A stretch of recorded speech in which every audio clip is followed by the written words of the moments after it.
مسخ شدہ لاش ہمیں سردار کالج سے ملی ہے۔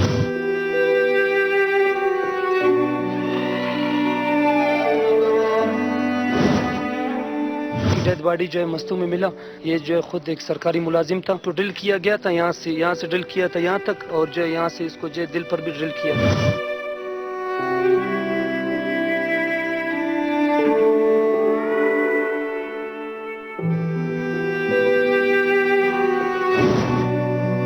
دو انگلیوں پہ یہ اس کے نشان تھے، کرنٹ کے نشان تھے، پاؤں پہ اور گوڈوں پہ بھی یہی کرنٹ کے نشان تھے سیم، اور پھر بلٹ اس ایریا میں ٹچ مارا گیا تھا، یہاں سے نکلا ہوا تھا۔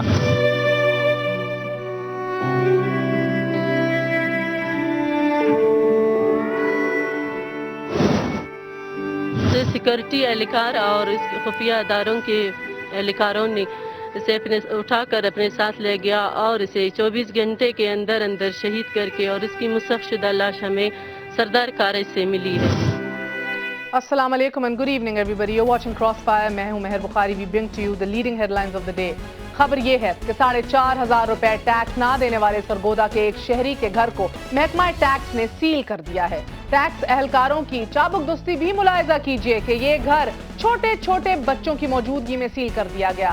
بچے اندر بلک رہے تھے۔ باپ گھر کی سیل توڑنے سے ڈر رہا تھا اور 10 گھنٹوں کے بعد محلے داروں نے ہمت کر کے آخرکار تالے توڑے اور بچوں کو باہر نکالا۔ دوسری طرف محکمہ ٹیکس کی کارکردگی کا حال یہ دیکھیے، اس ملک میں 18 کروڑ کی آبادی میں سے صرف 20 سے 21 لاکھ لوگ ٹیکس دیتے ہیں۔ ان میں سے زیادہ تعداد ان لوگوں کی ہے کہ جو تنخواہ دار ہیں، اور باقی بڑے بڑے مچھلیوں اور بڑے بڑے مگرمچھوں پر ہاتھ ڈالنے سے یہ ٹیکس اہلکار ڈرتے ہیں یا پھر حرام خوری کرتے ہیں۔ اور کچھ یہاں کی حکومتیں محکمہ ٹیکس کا قبلہ درست کرنے کی کاوش اس لیے نہیں کر پاتی کہ یہ تلوار ان پر نہ چل جائے۔ اور خبر یہ ہے کہ ملک کے صدر پنجاب کے دارالحکومت لاہور گئے، مگر افسوس یہ ہے کہ مسلم لیگ نون اپنی روایتی سیاست پر اتر آئی ہے۔ جیسے وزیر اعلیٰ میاں محمد نواز شریف وزیر اعظم بے نظیر بھٹو کا استقبال کرنے نہیں جایا کرتے تھے، اسی طرح وزیر اعلیٰ پنجاب شہباز شریف یا ان کا کوئی بھی وزیر صدر پاکستان جناب آصف علی زرداری کا استقبال کرنے نہیں گیا۔ اور خبر یہ بھی ہے کہ جناب آصف علی زرداری ایک بار پھر ذاتیات پر اتر آئے ہیں۔ پہلے جون 2011 کو انہیں ایسی سیاست کا شوق چرایا تھا کہ تب انہوں نے لوہار کی سوچ کے تانے دینا شروع کر دیے تھے۔ ایک دفعہ اپنی یاد تازہ کر لیجئے۔ کچھ صبر کا حوصلہ لیجئے مولوی صاحب، سوچ تو صرف لوہار کی ہے۔ آج فرماتے ہیں کہ شریف برادران ان کے پاس اتنے آدمی بھی نہیں تھے کہ اپنے والد کا جنازہ پڑھا لیتے۔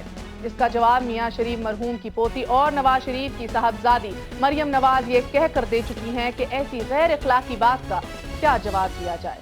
لیکن محترم صدر مملکت سے گزارش ہے کہ خدا ایسا وقت کسی پر بھی نہ لائے کہ جو جناب ذوالفقار علی بھٹو اور میاں شریف کی اولادوں پر آیا تھا۔ یہ ہماری قوم کے سینوں پر گہری زخم کی طرح کے بوجھ ہیں اور روح کے روگ بھی۔ سیاستدان ہمارے اس روگ کو طنز کے تیر نہ ہی بنائے تو ہم سب کے لیے اچھا ہے۔ اور یہ بھی کیا غم کم ہے کہ کوئی حاکم وقت ہو اور اپنے بیمار باپ کی عیادت کرنے چند فرلانگ کے فاصلہ جو ہے وہ طے نہ کر پائے، ہسپتال نہ جا سکے۔ میری مراد اس سے جناب صدر مملکت آصف علی زرداری سے ہے، جو اپنے والد کی عیادت کرنے پنس تک بھی نہ جا سکے تھے بیکاز آف سیکیورٹی ریزنز۔ خبر یہ ہے کہ سابق ڈی جی آئی ایس آئی آج میمو کمیشن میں پیش ہوئے اور اپنے اوپر ہونے والی جرح کا سامنا کیا۔ یہ اقدام خوش آئند ہے یقیناً، لیکن افسوس اور دکھ یہ ہے کہ اٹارنی جنرل پاکستان نے ان پر جرح نہیں کی، ورنہ اس پاسبلٹی ہو سکتا ہے کہ یہ قوم کو پتہ چل جاتا کہ ڈی جی آئی ایس آئی جس وزیر اعظم کے ماتحت تھے وہ ان کی اجازت بغیر منصور اجاز سے ملنے کیسے چلے گئے۔ خبر یہ بھی ہے کہ آج بھی سپریم کورٹ نے بلوچستان میں امن و امان کے کیس کی سماعت کی کہ وہاں مشق شدہ لاشوں کے پیچھے ایجنسیوں کے ملوث ہونے کا الزام ہے، مگر افسوس یہ ہے کہ اب وہاں اغوا برائے تاوان کا مکروہ دھندا وہاں کے منتخب وزراء بھی کر رہے ہیں۔ خبر یہ ہے کہ ملک کی جمہوری منتخب حکومت اپنے 4 سال تو پورے کر چکی ہے اور مبارکبادوں کی منتظر بھی ہے، مگر افسوس یہ ہے کہ حکمران جماعت کے چیئرمین اور صدر مملکت کہتے ہیں کہ اسٹیبلشمنٹ ہمارے خلاف جدوجہد کر رہی ہے، عدلیہ غیر جانبدار ہے۔ ہم وہ کہ جمہوریت کے عاشق اور پارلیمان ہماری محبوبہ، مگر عملی طور پر ہم اسی خبر اور افسوس کے راستے کا غبار بن گئے ہیں۔ कराची से लेकर बलोचिस्तान तक और बलोचिस्तान से लेकर गिलगित तक अमन की सांस अटक अटक कर चल रही है। हुकूमत अपनी रिट नाफिज करने में बुरी तरह नाकाम पाई जा रही है और हमारे मुंतखब वजीर आजम ये जिम्मेदारी पूरी करने के बजाय कभी रियासत के अंदर रियासत होने का नोहा पड़ते हैं तो कभी अपने इस नोहे का रुख हवा के दबाव देखकर दूसरी तरफ मोड़ लेते हैं। ये कौम वो, जैसे मैंने कहा, कि जमहूरियत की आशिक और पार्लियामान इसकी महबूबा, मगर मुंतखब हुकूमत भी तो कुछ करे।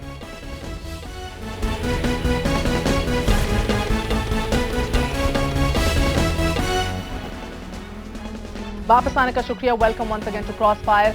आज हम बात करेंगे सदर मुमलिकत आसिफ अली जरदारी एक बार फिर जातियात पर उतर आए, मगर उससे बढ़ के मेमो कमीशन के हवाले से शुजा पाशा साहब आज पेश हुए, अपने बयानात भी दिए। हुसैन हकानी साहब वापस ना आ सके और आने के इम्कानात भी हमें नजर नहीं आ रहे। यही जानने की कोशिश करेंगे कि आखिरकार क्यों स्टेट विद इन स्टेट का रोना रोया जाता है कि जबकि हुक्मरानी लॉ एंड ऑर्डर जो है वो पूरे मुल्क में उसका कोई नामो निशान नहीं है। आसमा अरबाब आलमगीर साहब हमारे साथ मौजूद है, पीपल्स पार्टी के सीनियर रहनुमा हैं, हमारा साथ दे रहे हैं। खुर्रम दस्तगीर साहब मुस्लिम लीग नून के रहनुमा और MNA हैं, हमारे साथ मौजूद है।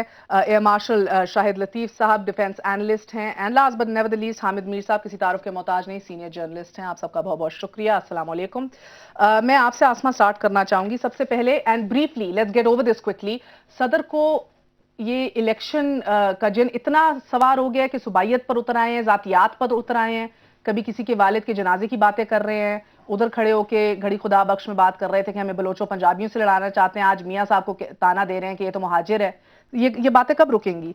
देखें, बिस्मिल्लाहिर्रहमानिर्रहीम, पहले तो सदर साहब Punjab is a part of Pakistan और वो पंजाब का दौरा करने गए हैं। जो उनके पॉलिटिकल इश्यूज़ हैं पार्टीज़ के और एलाइज़ के, उसकी सदारत करने गए हैं और उनको पार्टी ने भी बुलाया और हमारे एलाइज़ ने भी उनको दावत दी ताकि वो आए और उधर उन इश्यूज़ को हल करें।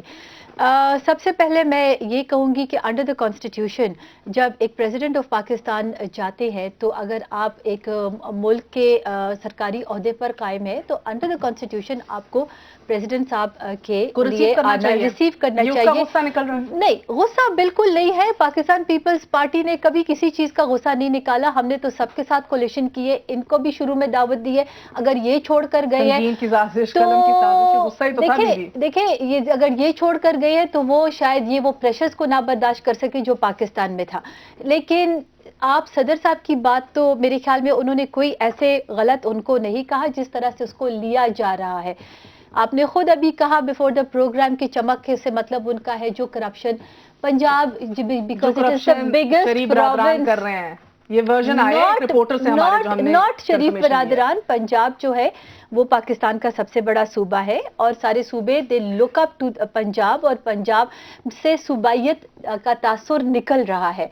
और जो बिलखसूस चीफ मिनिस्टर पंजाब के अगर आपके चैनल के पास भी वो उनकी स्पीचेस होंगे जिस तरह के अल्फाज वो इस्तेमाल करते हैं कि सदर साहब को रास्तों पर घसीटेंगे और सराइसी सूबा तो एक अलग इशू है, हजारा सूबा सराइकी सूबा ये तो अवाम की आवाज है, कोई तासुर इससे नहीं निकल आ रहा। अगर अवामी मैंडेट मिलता है तो नेचुरली वो अवाम का हक है। मुझे इजाजत दीजिए खुर्रम दस्तगीर साहब, where do we draw the line election campaigning में? I just want to know because हमें याद है कि 1.5 ईयर पहले निसार नहीं माँ बहनों तक पहुंच गए थे, MQM से बातें हुई थी, उधर से भी जवाब आए थे, उधर से माजरत हुई, अब ये बातें शुरू हो गई हैं।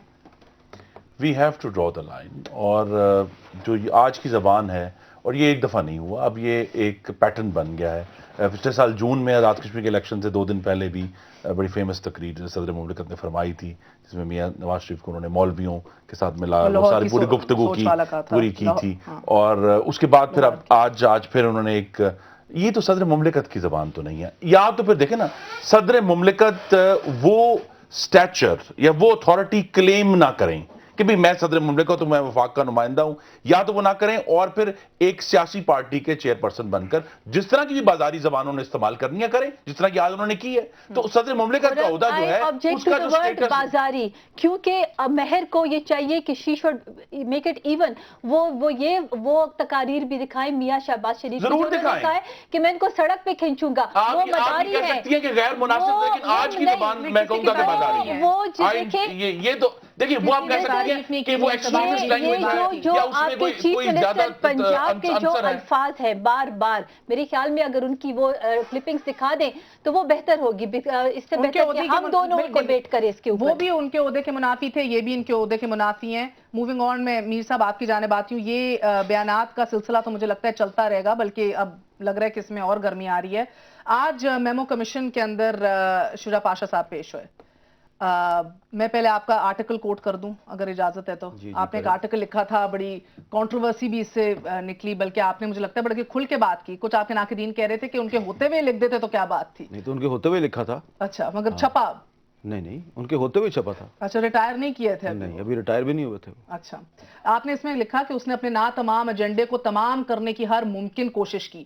वो अपने इस ना तमाम एजेंडे को तमाम करना कौमी मुफाद का अहम तरीन तकाजा समझता था। वो कौमी मुफाद के नाम पर हर जायज़ और नाजायज़ रास्ता भी इख्तियार करता था। और सरकारी अफसर पे जाके आपने बताया भी कि आप लेफ्टिनेंट जनरल अहमद शुजा पाशा की बात कर रहे हैं कि सियासी एजेंडे पर अमल पैरा था।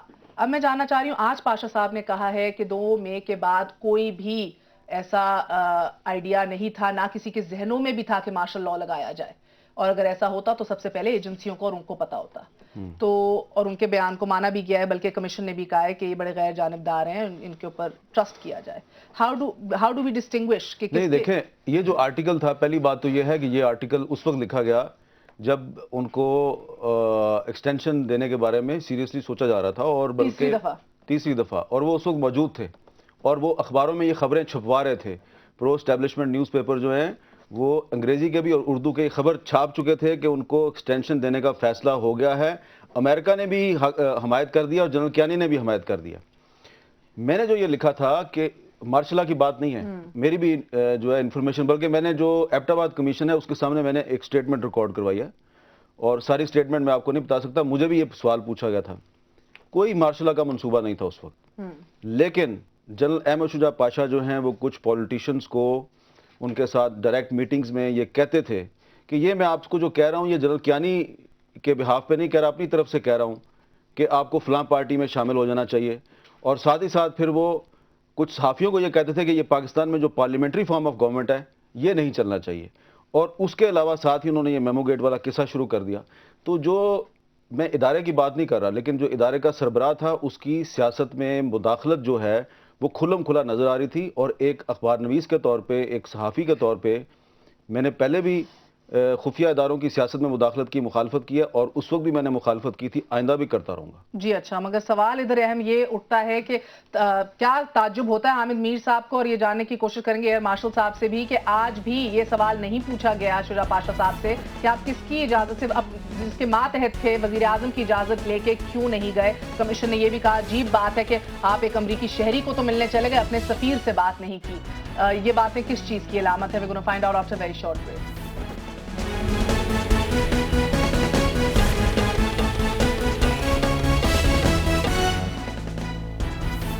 वापस आने का शुक्रिया। Welcome once again to cross fire. Hamid Mir sahab का कहना है अपने आर्टिकल में भी कि शुजा पाशा साहब जो थे वो सियासी अज़ाइम रखते थे, उनके ऐसे एम्बिशंस भी थे, और वो इस बात को सपोर्ट करते हैं अपने आर्टिकल में। आज भी ये कह रहे हैं कि बेशतर दफ़ा जो है उनको ऐसे इशारे भी मिले। मगर मैं आपकी जानिब आऊँगी शाहिद साहब, मैं ये जानना चाहती हूँ कि जिस तरह आज कमीशन ने भी ये सवाल उठाया कि एज DGISI उन्होंने एक अपने सफ़ीर से जाके पहले सवाल नहीं पूछा, बल्कि एक अमरीकी शहरी को अप्रोच किया।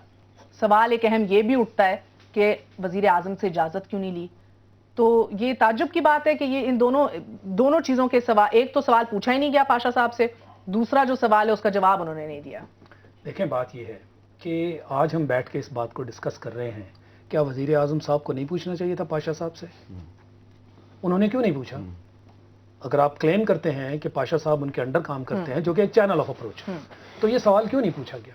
आप और मैं तो ये डिस्कस कर रहे हैं, आज सुप्रीम कोर्ट भी एक सवाल पूछ रहा है। वज़ीर आज़म साहब जो फ्लोर ऑफ द हाउस पे खड़े होकर ये कह सकते हैं कि ये state with in the state नहीं होने दिया जाएगा, तो ये सवाल एक बहुत ज़रूरी था। और फिर रीट्रैक भी कर लेते हैं उस और फिर उसको रीट्रैक करते हैं कि मेरा ये नहीं था, मेरा तो मतलब मिनिस्ट्री ऑफ डिफेंस था। तो बात ये है जी कि जब आप खुद अपने इख्तियारात अपने हाथ में नहीं रखेंगे, फिर आप सवालात किससे पूछते हैं और क्यों? और फिर आप खुद सवाल भी नहीं पूछ रहे। आज ये ज़ेरे बहस सवाल आ गया, सुप्रीम कोर्ट को दे दिया गया कि आप पूछिए जी पाशा साहब से कि उन्होंने ये क्यों किया, और दूसरा सवाल फिर भी नहीं पूछा गया। تو یہ اس کے تو دو ہی مطلب ہے نا جو شاید صاحب مجھے جو سمجھ آ رہے ہیں. ایک تو یا تو ایجنسیاں بڑی تگڑی ہیں, بڑی مضبوط ہیں, وزیر اعظم بڑے کمزور ہیں. دوسرا یہ کہ اگر ایجنسیاں اپنے رول کو کرٹیل بھی کرنا چاہتی ہیں تو آج بھی اس ملک کا منتخب وزیر اعظم ہمت نہیں کر پاتا. نہیں, ایجنسیاں تگڑی یا جیسے آپ کہہ رہی ہیں اسٹرانگ ہیں, وہ تو تب بات ہوتی ہے کہ پھر آپ ایجنسیوں کے بارے میں کوئی بھی بات نہیں کر پا رہے. میں نے آپ سے کہا نا, مثال دی کہ وہ طلباء سے ملتے ہیں, ادھر کرٹیسائز کرتے ہیں فوج کو, اسٹیٹ ود ان اسٹیٹ کی بات فلور اپ کھڑے ہو کر دیتے ہیں. یعنی ایک طرف تو ان میں جرت نظر آتی ہے, دوسری طرف ایک بہت بڑا کنٹراسٹ ہے. پہلے تو یہ پوچھیے ان سے کہ یہ آپ کیوں کرتے ہیں, یہ دوگلا پن آپ میں کیوں ہے؟ اگر وہ ایجنسی آپ کے انڈر ہے, اور اس قوم کو بتائیے کہ دیکھیے یہ میری وائلیشن اس طرح کر رہے ہیں اور ایسے نہیں چلے گا. آپ کیوں نہیں پوچھتے؟ آج تک انہوں نے یہ سوال نہیں پوچھا.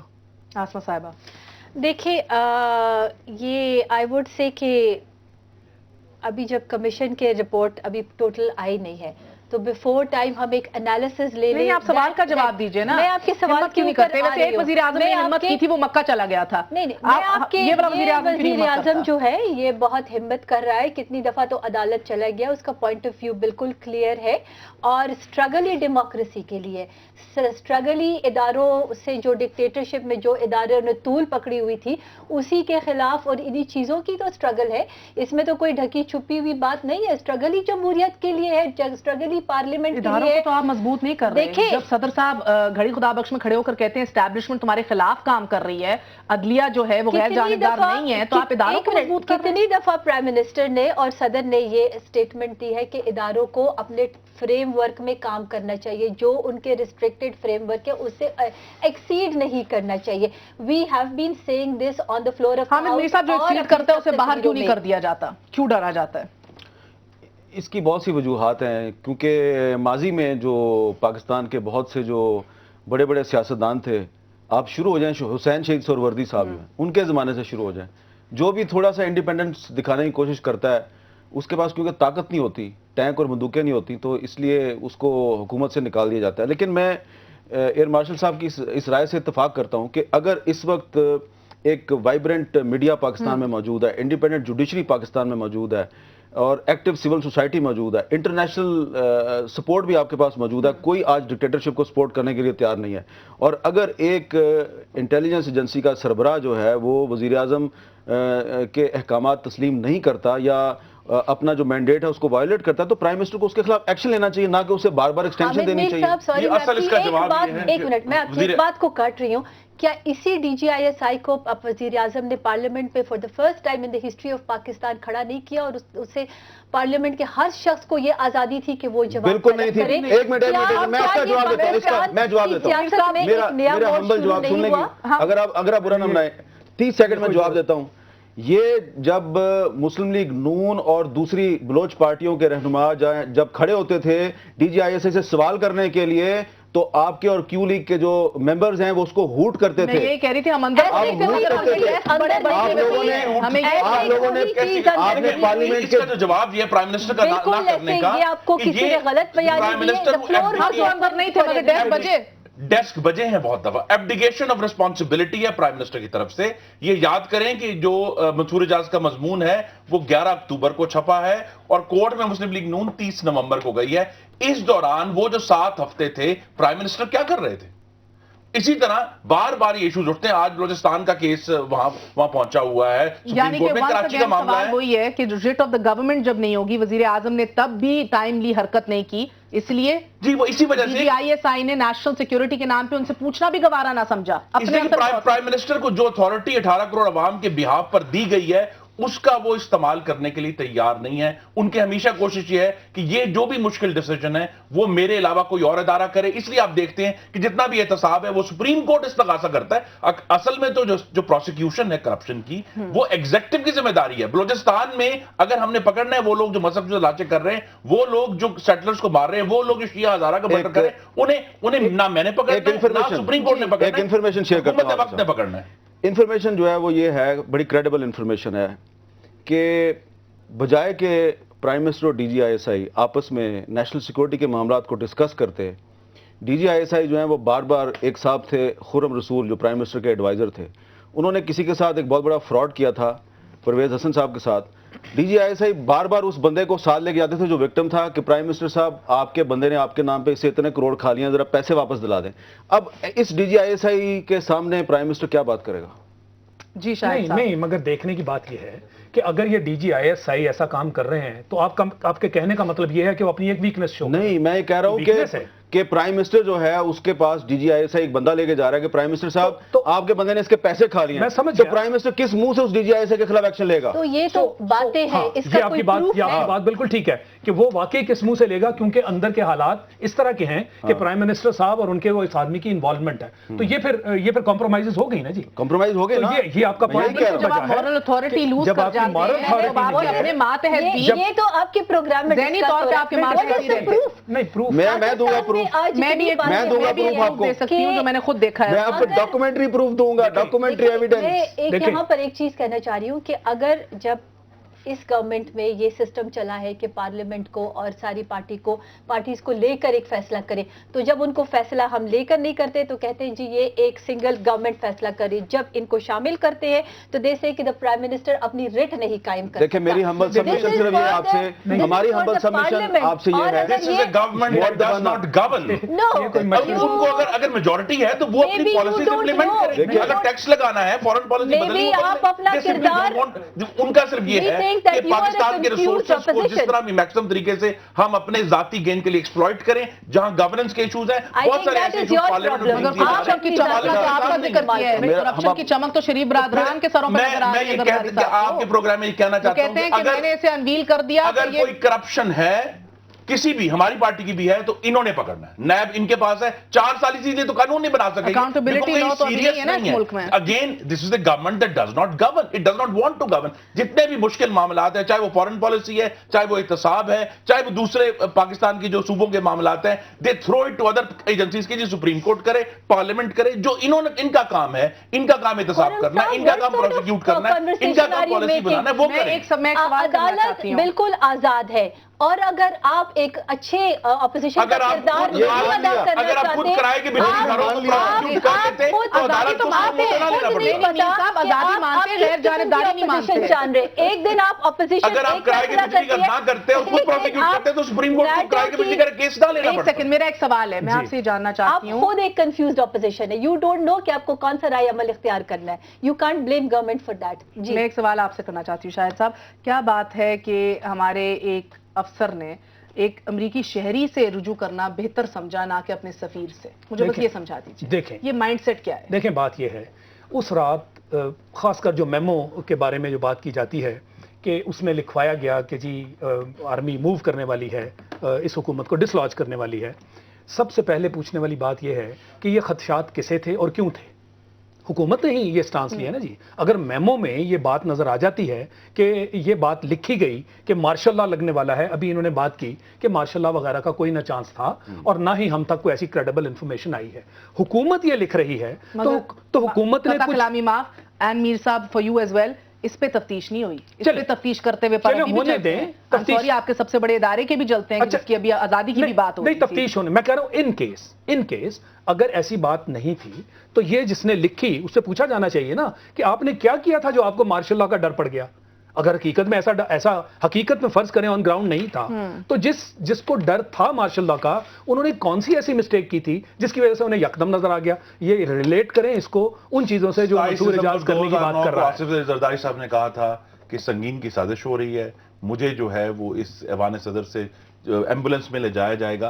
तो ये साजिशों का इजहार तो मुस्तकिल ही कर रहे हैं। मेरे सवाल का जवाब नहीं किया। अपने सफीर पे मुझे बताइए, ट्रस्ट डेफिसिट है इस हुकूमत के साथ डे वन से। अपने सफीर को हुसैन हक्कानी डे वन से ही झूठा लगता था कि शायद इस पे एतमाद नहीं है, खरी बात नहीं करेगा, तो क्यों नहीं सीधी तरह अपने सफीर को अप्रोच किया गया? देखिए हुसैन हक्कानी साहब की किताब पढ़ लें, हुसैन हक्कानी साहब के व्यूज जो हैं अमेरिका में जो भी गया, जिन जिन के साथ वो मिले उनसे बात कर लीजिए, آپ کے سامنے آ جائے گا کہ ان کے ویوز کیا ہیں, اسٹیٹ کے بارے میں ان کے خیالات کیا ہیں. تو اس ملک کا سفیر, دیکھیں اس ملک کا سفیر ہے تو اس کا یہ مطلب نہیں ہے کہ ملک کا سفیر جو ہے وہ سیاہ سفیدی جو مرضی کرتا رہے اور مجھے اس کا تعین کون کرے گا؟ اس کا تعین یہ اختیار صرف جرنیلوں کے پاس ہے. ایک چھوٹا سا وقفہ لیں گے, وقفے کے بعد جاننے کی کوشش کریں گے کون سا اختیار کس کے پاس ہے, اور اس سوچ کی بات کریں گے جو ونس اگین اسی آرٹیکل میں لکھی گئی. میجر جنرل رابرٹ کوتھم کا حامد میر صاحب نے ذکر کیا کہ 50 to 59 جو تھے وہ ISI کے ہیڈ تھے, اور انہوں نے ہماری ایجنسیوں کو سیاست میں لانے کی جو سوچ ہے, جو کام ہے, جو اقدامات ہیں ان کا آغاز کیا. اس سوچ سے ہم کب رہا ہوں گے؟ After very short break.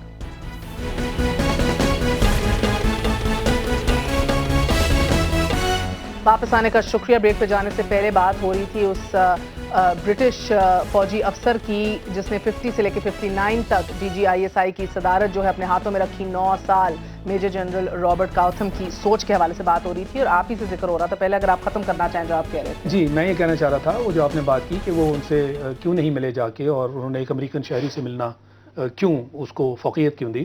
بات بڑی سمپل سی ہے. وہ ایک ٹاسک کے تحت گئے تھے, اس ٹاسک کے تحت ایک انڈیویجول کو ملنا تھا, اس انڈیویجول سے انفارمیشن لینی تھی, and that is what he did. نہیں you not understanding my question. اپنے سفیر سے کیوں نہیں انفارمیشن لے لی پہلے؟ اس سے جا کے کیوں نہیں پوچھا یہ سفیر انوالو تھا؟ آپ کو کیا اس کے اوپر سفیر انوالو تھا, اور سفیر کو پھر اس وقت بلایا گیا جب ان کے پاس کوئی چیز تھی. جب آپ کے پاس کچھ ہے ہی نہیں, آپ سفیر کو جا کے انکاؤنٹر یعنی کہ شک تھا کہ سفیر جو ہے وہ ان حرکتوں پہ اتر سکتا ہے. بات شک کی نہیں ہے جی, جہاں سے انفارمیشن آئی ہے پہلے مجھے آرٹیکل چھپا نا جی, آرٹیکل چھپا, پھر اس کو کانٹیکٹ کرنا ضروری تھا کہ یہ کس بیس پہ آپ نے یہ آرٹیکل لکھا. تفتیش ملزم سے ہوتی ہے, الزام لگانے والے سے ہوتی ہے. وہ تفتیش کا تو بعد میں سٹیج آتا ہے نا, پہلے آپ اپنا ہوم ورک تو کریں کہ میں نے آپ کو کنفرنٹ کرنا ہے, میرے پاس ٹیبل پہ ہے ہی کچھ نہیں, میں کس چیز سے آپ کو کنفرنٹ کروں گا؟ I must have some evidence before me, before I can. وہ ایویڈنس جو آپ لے کر آئے, چلے مان لیا آپ کی بات, کیا وہ ایویڈنس جو لے کر آئے سب سے پہلے, آپ سے پوچھ رہی تھی, وہ ایویڈنس سب سے پہلے جا کے وزیر اعظم کو نہیں دینی چاہیے تھی؟ ایبسولوٹلی دینی چاہیے تھی. نہیں دی تو وزیر اعظم کو کچھ نہیں بولنا چاہیے تھا. دیکھیے وزیر اعظم نے 7 ہفتے کوئی ایکشن نہیں لیا. ویسے ہی وزیر اعظم کو غصہ تھوڑا سا شاید چڑھنا چاہیے تھا, نہیں چڑھنا چاہیے تھا. جب اگر کسی کو کسی ملک میں سفیر لگایا جاتا ہے تو وہ اس وقت اس وزیر اعظم کا فیصلہ ہوتا ہے, لیکن اس کے بعد جب ایشوز سامنے آئے تو وزیر اعظم نے ان سے استعفیٰ بھی طلب کیا, اور کیس آج تک چل رہا ہے. اس کے بعد تو کیس کا جو فیصلہ سیدھا جواب دیجیے نا اس کے بعد ہی جب کیس کا فیصلہ آئے گا, جواب تو آپ کے سامنے ہے, وزیر اعظم نے اس کو پھر سیک بھی کیا اپنے عہدے سے. تو I think that should answer many things. دیکھیں دو میں چھوٹی چھوٹی باتیں کہنا چاہتا ہوں. پہلی بات تو یہ ہے کہ حسین حقانی صاحب کو میمو کمیشن کے سامنے آنا چاہیے تھا, کیونکہ وہ وعدہ کر کے گئے تھے. یہ بڑی بری بات ہے کہ وہ وعدہ کر کے گئے اور واپس نہیں آئے. لیکن دوسری بات یہ ہے کہ یہ جو ہم ساری گفتگو کر رہے ہیں, سارے جو پرابلمس ڈسکس کر رہے ہیں, اس کا ایک بڑا سمپل سا علاج ہے کہ جس طرح ٹرکی میں بھی 3 مارشل لا آئے, پاکستان میں بھی 3 مارشل لا آئے, ٹرکی میں بھی ایک elected prime minister Adnan Menderes, اس کو پھانسی دی گئی, پاکستان میں بھی دی گئی, وہاں پہ بھی فوج پالیٹکس میں مداخلت کرتی تھی, یہاں بھی کرتی تھی, وہاں پہ بھی انٹیلیجنس ایجنسیز جو ہیں وہ مداخلت کرتی تھی, یہاں بھی کرتی ہیں. وہاں پہ net and clean political leadership سامنے آئی جس کے دامن پہ کوئی دھبا نہیں تھا. گورننس بہتر کی, معیشت کو لائن پہ لگایا, گورننس بہتر کی, معیشت کو بہتر کیا, عوام ان کے ساتھ ہیں, بار بار وہ الیکشن میں حصہ لیتے ہیں, پہلے سے زیادہ مینڈیٹ لے کے آتے ہیں, اور فوجی جرنیل جو ہیں وہ عدالت کو ساتھ ملا کے کوشش کر رہے تھے کہ یہ جو طیب اردگان ہیں ان کو وہاں سے نکال دیں, لیکن نہیں نکال سکے, بلکہ اب الٹا پولیٹیکل لیڈرشپ جو ہے وہ جرنیلوں کا احتساب کر رہی ہے. مگر ہماری ستم ظریفی دیکھیے میر صاحب, شاہد صاحب, آئی بلیو آپ نے اپنے کالم میں آج لکھا ہے کہ نون لیگ, تحریک انصاف اور جماعت اسلامی یعنی رائٹ ونگرز اگر مل گئے تو پھر ان سے ٹکر لے سکتے ہیں. جی میں نے لکھا ہے, lack of delivery, lack of rate of government, lack of governance کے باوجود بھی ہم ساروں کا ایک ہی تجزیہ ہے کہ یہ پھر حکومت میں آنے والے ہیں. لیکن میرا جواب ہے وہ اس طرح کہ اگر یہ اپنا کام صحیح نہیں کرے گی اپوزیشن, اور باقی جو لوگ اپنی ذمہ داری نہیں سنبھالیں گے وہ پھر ان کے ساتھ مل جائیں گے. یہی میں نے لکھنے کی کوشش کی ہے کہ آپ لوگ جو ہیں اس ملک کو اس کے انٹرسٹ کے لیے کو کام کیجئے. یہ تو پھر آپ سے ریپیٹ کرنے لگے ہیں. یہ جو 20th امینڈمنٹ ہوئی ہے اس کے تحت اپوزیشن اور یہ پر میرا ایک آپس میں ان کا بہت معاہدہ بڑا ہو گیا. سوال ہے ان سے آپ یہ پوچھیں کہ کیا مقصد ہے ان کا, اور کیا مطلب ہے کہ ان سے مل کر گئے. کیا آپ عوام کے وہ ووٹ نہیں مانتے جو ان کولیشن کی گورنمنٹ جو آج بنی ہے ان سیاسی پارٹیوں کو پڑے ہیں؟ کیا آپ وہ پہلے آپ میرے اس بات کا جواب دیں کہ جو وہ ووٹ آپ مانتے ہیں کہ نہیں مانتے؟ گورنمنٹ کیسے فارم ہوئی؟ وہ کہتے ہیں گورنمنٹ مارشل لاء کے بعد ایک گورنمنٹ فارم ہوئی, کس طریقے سے فارم ہوئی؟ ووٹ کے بنا پہ فارم ہوئی. فرسٹ آنسر مائی کوسچن, یس اور نو. Would you please let me answer? Let me answer. You've asked me a question, let me answer. So answer. بات گورنمنٹ کی فارمیشن کی نہیں ہو رہی, بات ڈیلیورنس کی ہو رہی ہے.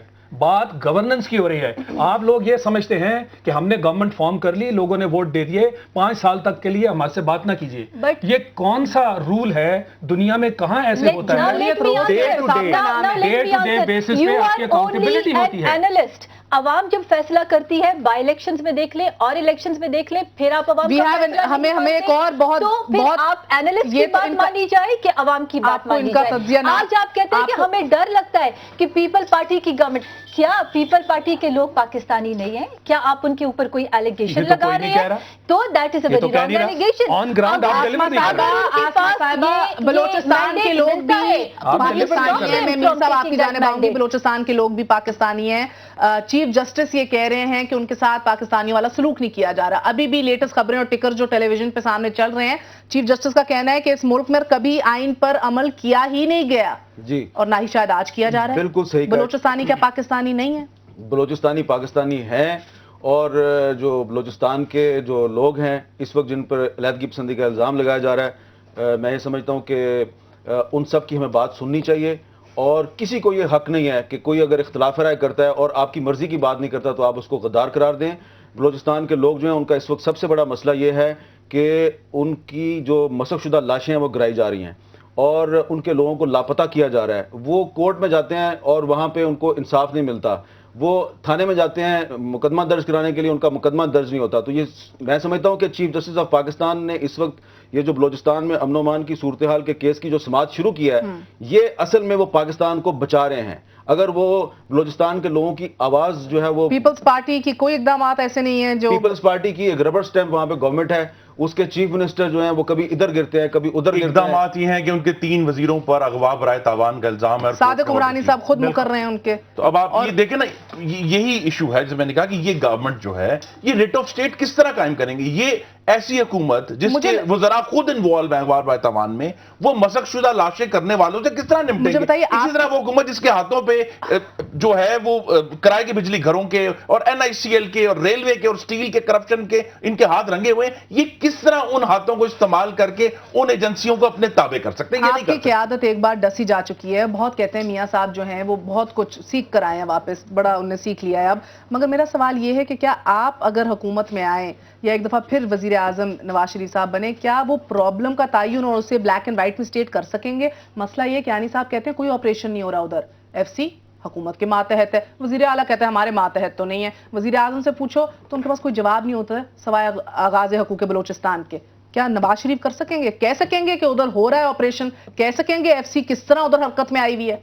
जी बिल्कुल कह सकेंगे। आपको फिर रह सकेंगे या मक्का जाना पड़ेगा? नहीं, ये वो अल्लाह के हाथ में जो होगा। लेकिन Nawaz Sharif as prime minister 2 दफा उन्होंने अपनी सिविलियन अथॉरिटी को असर्ट किया है। एक तो जो उस वक्त के नेवल चीफ थे, उनको करप्शन के इल्जाम पे ही फोर्स थे कि वो रिजाइन करें।